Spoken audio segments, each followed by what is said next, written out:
चलो दोस्तों, आज हम पढ़ेंगे एरिया। पढ़ेंगे एरिया, यानी अगर रेक्टेंगल हो या क्वाड्रिलेटरल हो या ट्रायंगल हो, उसका एरिया कैसे निकालेंगे। एरिया का मतलब पहले समझो। एरिया मतलब होता है क्षेत्रफल। क्या होता है? क्षेत्रफल।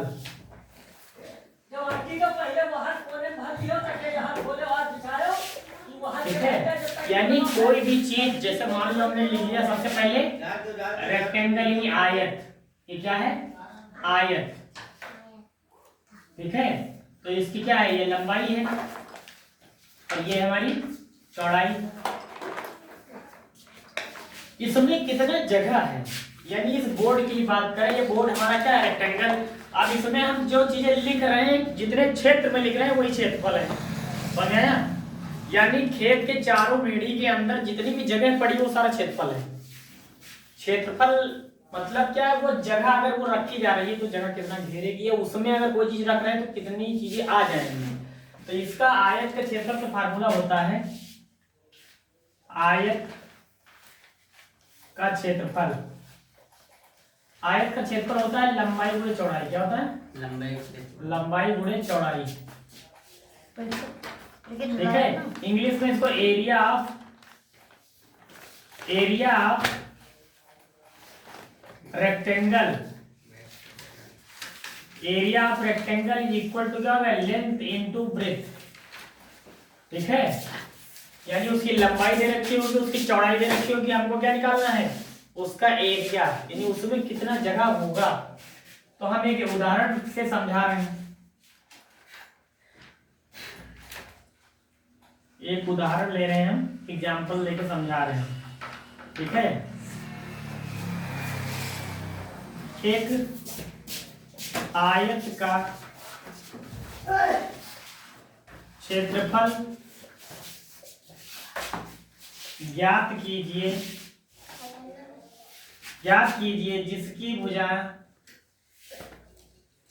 जिसकी लंबाई, ऐसे करो, लंबाई 10 सेंटीमीटर या 10 मीटर और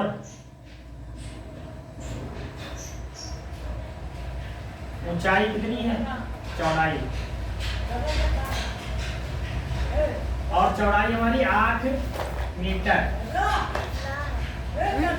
8 मीटर है।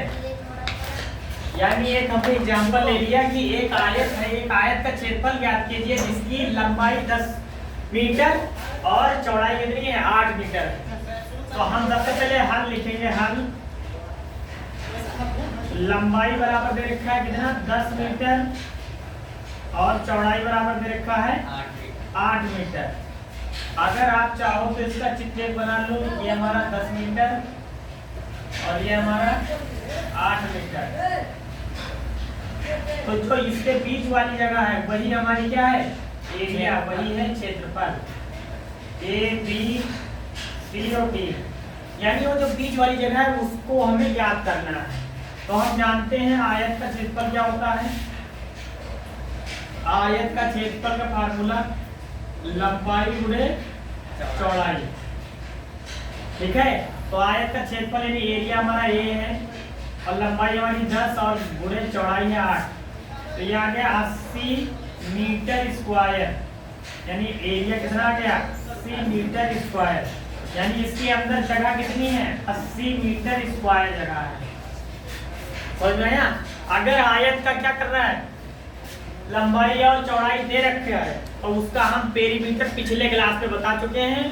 पेरीमीटर भी निकाल सकते हैं, अगर वो कहेगा तो एरिया भी निकाल सकते हैं। ठीक है, यानी ये पहले हमने बताया क्या कि एरिया होता क्या है। फिर उसके बाद बताया कि उसका एरिया फार्मूला क्या होता है, लंबाई गुणे चौड़ाई। एक एग्जांपल, एक आयत का क्षेत्रफल ज्ञात कीजिए जिसकी लंबाई कितनी है? 10 मीटर और चौड़ाई है 8 मीटर। आयत का क्षेत्रफल का फार्मूला हम ऊपर देख चुके हैं कि लंबाई गुणे चौड़ाई होता है। वहां लंबाई मान रख दिया, चौड़ाई मान रख दिया, ये जो आया वही आंसर है। इस रेक्टेंगल के बीच में कितनी जगह आ रही है? 80 मीटर स्क्वायर। अगर रेक्टेंगल का जो है ऊंचा, लंबाई और चौड़ाई दे रखी है, ठीक है, तो हमको क्या करना है? उसको एरिया आराम से निकाल लेना। समझ में आया नहीं है? यानी अगर लंबाई और चौड़ाई बताए तो हम एरिया निकाल लेंगे बस किसी बात। ठीक है।